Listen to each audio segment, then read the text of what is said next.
Good evening and welcome to Tucker Carlson Tonight. Good night, everybody. 2 days before the Democratic Senate primary in Pennsylvania back in May, staffers for the John Fetterman campaign announced that their candidate had tragically suffered a stroke. But no problem. In a written statement purportedly written by John Fetterman himself from the hospital, Fetterman announced that he was absolutely fine. "I'm feeling much better," the statement read. "Doctors tell me I didn't suffer any cognitive damage." Okay, so the primary continued as planned with Fetterman's name on the ballot, and Fetterman won. He became the Democratic nominee. And that was the last that most voters heard about John Fetterman's stroke. For months, Fetterman remained in semi-seclusion. Then as the campaign progressed and the polls tightened, he began to venture out. He had no choice. And video clips surfaced of Fetterman speaking at rallies in what seemed to be a bizarre and highly disjointed way. Some began to wonder if he'd really suffered, quote, no cognitive damage from his stroke. It was at this point that Fetterman's personal physician, a man called Clifford Chen, who also happened to be a campaign donor to him and other Democrats, rushed forward to bring science to bear on this question. In Clifford Chen's considered opinion as a respected medical professional who works at a major research university, John Fetterman was absolutely fine. Fetterman was, quote, recovering well from his stroke. He had, quote, no work restrictions and can work full duty in public office. In other words, John Fetterman was as sharp and as healthy as you or me, as anyone in America, in fact, more so, ready for the Senate. Fetterman's wife, who presumably would know, seconded this assessment and attacked anyone who disagreed. So did a group of Democratic office holders who wrote a piece in the Huffington Post about how their own strokes had only enhanced their public service. A stroke? No big deal. It's a good thing, actually. Ought to be a prerequisite for service in the Senate. For their part, most of the reporters who covered John Fetterman day to day worked hard to calm concerns about his health. Is John Fetterman a silver-tongued wordsmith? No, they conceded.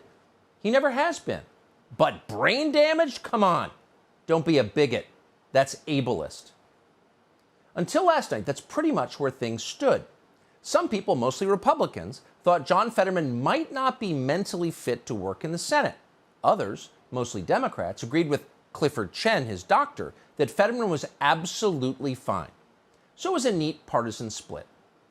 Then Fetterman appeared on stage for his first and only debate and settled this question for all time. John Fetterman, it turns out, is not capable of driving a car. He should not be allowed to operate a microwave oven. There is no chance that under any imaginable circumstances, John Fetterman could, quote, serve in the U.S. Senate. It's not a close call. Watch. You're running for a seat that could decide the balance of power in Washington. What qualifies you to be a U.S. Senator? You have 60 seconds. Hi. Good night, everybody. What? So that was the moment right at the top that you know this was not a debate like the debates you'd seen before. Most debates feel pretty scripted. And in fact, this debate actually was scripted. John Fetterman had a script.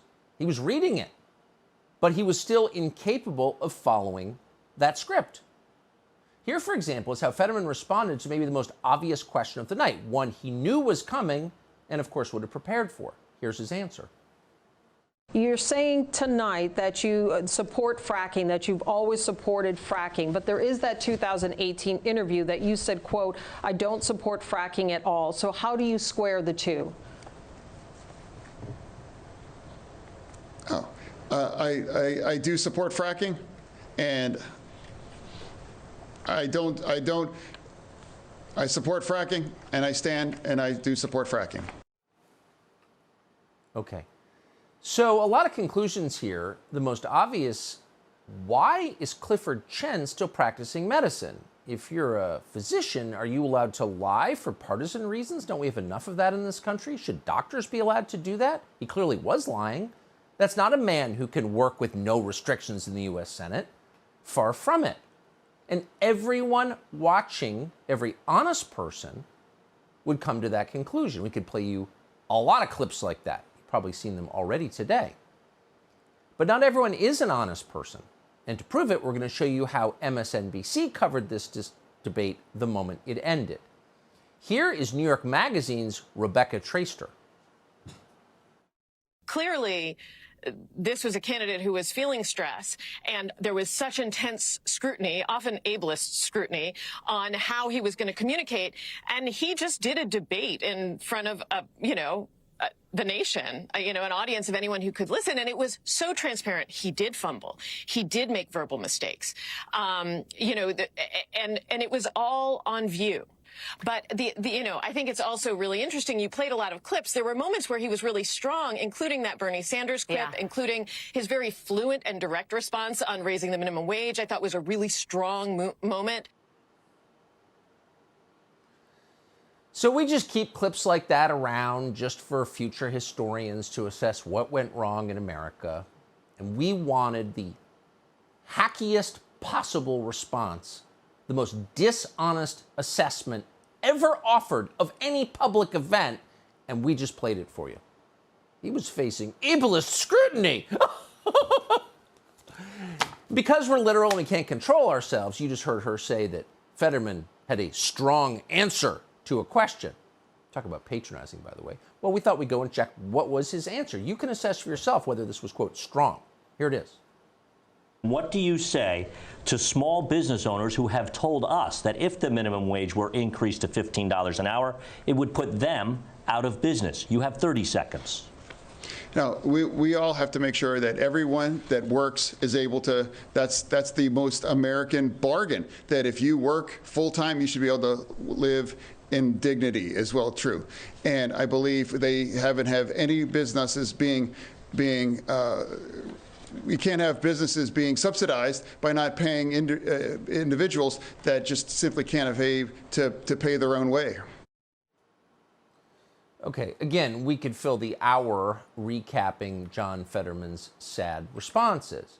But it's not really that surprising to anyone who's been following John Fetterman for the past 5 months. You knew that he was profoundly cognitively impaired, and it turns out he is. So you learn really not that much new about him.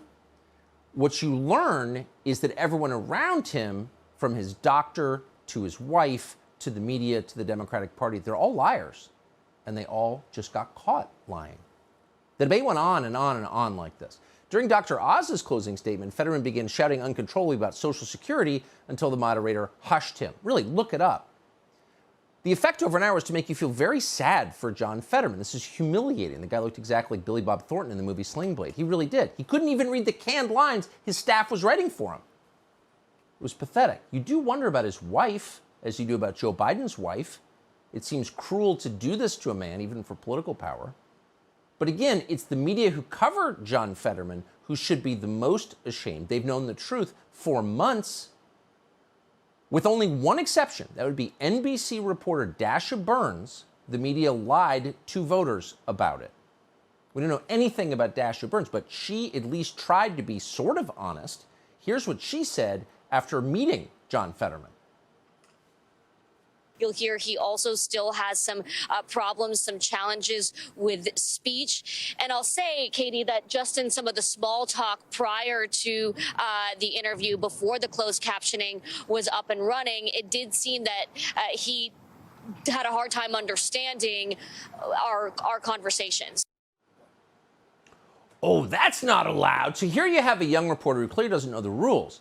No matter what you actually see or experience or report, you can't reveal anything that might hurt the fortunes of the Democratic Party, that might slow down the team. So clearly Dasha Burns hadn't gotten that memo. And for daring to say that, for honestly reporting what she saw, liberals tried to destroy her. Rebecca Traister again, of New York Magazine, said Fetterman, quote, is not at all impaired. He understands everything. Molly Jong-Fast said she spoke to Fetterman and, quote, he understood everything I was saying and he was funny. Podcast host Kara Swisher, this is like the worst people on social media, wrote this on Twitter, quote, sorry to say, but I talked to John Fetterman for over an hour without stop or any aids, and this is just nonsense. Maybe this reporter is just bad at small talk. Blame the girl, will you? Kara Swisher, of course. And then Charlotte Alter of Time Magazine, whatever that is, also interviewed Fetterman recently. She knew perfectly well he was incapacitated. They all did. But Charlotte Alter decided to cover for John Fetterman because supporting the Democratic Party is, of course, her job. In the hours before the debate, Charlotte Alter did the direct bidding of the Fetterman campaign by trying to lower expectations. That was their goal, and she worked on their behalf. Quote, Fetterman has never been a good debater. Alter added, quote, everyone will be watching for Fetterman's stroke symptoms. I can tell you already what they are. He sometimes says the slightly wrong word or conjugates something the wrong way. Okay. They're not embarrassed. They're caught working for a Democratic Senate campaign, and they just shrug it off and keep going. They never slow down. So once Fetterman got on stage, and there was really kind of no lying about it, he humiliated himself, the usual chorus piped up, not to admit that they were wrong, but to say, yeah, he's demented, but it doesn't matter. It doesn't matter that he's totally incapable of thinking or speaking. Why? Because abortion. Abortion is more important than anything. Because it's not a child sacrifice cult at all. No, it's not. Don't worry. In response to a post stating the obvious that Fetterman is totally impaired, a lawyer at the Democratic Party's main firm, Perkins Coie, sent this Stalinist tweet, quote, his ability to protect a woman's right to choose is not in doubt. This is a harmful tweet. Delete it. Delete it. Abortion's too important to note the obvious. Senate Democrats tweeted effectively the same message after the debate. Quote, Mehmet Oz is a grave threat to a woman's right to choose. John Fetterman will fight to protect abortion access nationwide. That's their response to a guy who is literally incapable of talking. So what do we learn from this? Well, we learn a couple of things. Most obviously, it tells us that abortion is more important than anything else. Abortion is what really matters to the left. And if you doubt that, consider the case of 89-year-old Dianne Feinstein, who supposedly represents the country's biggest state in the U.S. Senate. At this point, everyone in Washington knows Dianne Feinstein isn't representing anyone. She's no longer capable of recognizing old friends. And in April, the San Francisco Chronicle, to its credit, ran a story in which former staffers, not political enemies, but registered Democrats who voluntarily worked for Dianne Feinstein, in which these people, her friends, described Dianne Feinstein's mental decline and said that she was too senile to serve in the Senate. So in response to that, Nancy Pelosi dismissed their firsthand accounts as, quote, unconscionable and ridiculous. Not just wrong, but immoral. In other words, shut up. Dianne Feinstein is on our team, and that's all that matters. To emphasize that point, yesterday, Kamala Harris went on a tirade not about inflation or housing prices or fentanyl deaths or the border or the looming nuclear war with Russia, but about the thing that matters most to her and all of them, which is abortion. Watch this.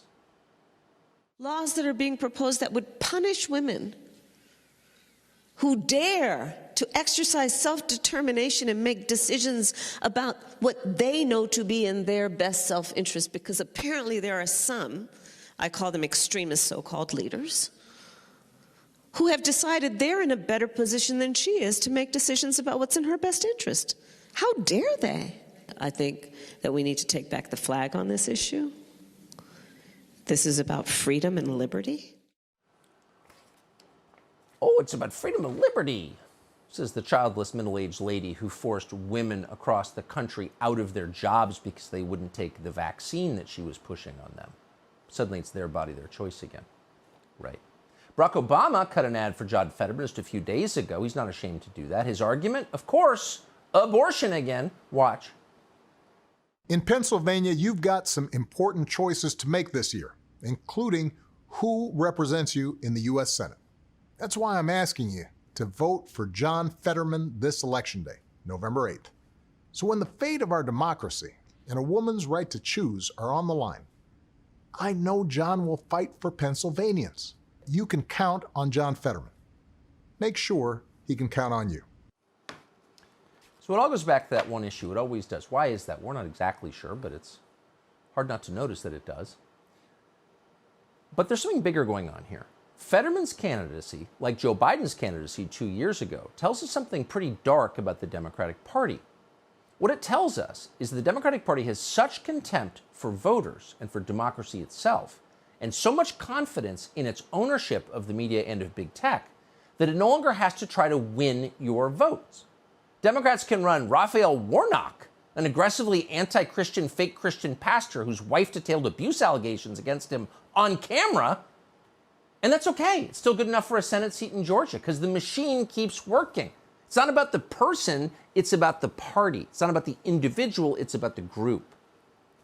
And to prove it, they can even run mentally defective candidates who can barely speak and not only expect them to win, but expect you to accept the outcome no matter how transparently absurd it is. On November 9th, they'll be telling you that John Fetterman got 81 million votes in Pennsylvania, and they'll threaten to put you in jail if you don't believe it. Why wouldn't they do that? They work with Joe Biden. Subscribe to the Fox News YouTube channel to catch our nightly opens, stories that are changing the world and changing your life. From Tucker Carlson tonight.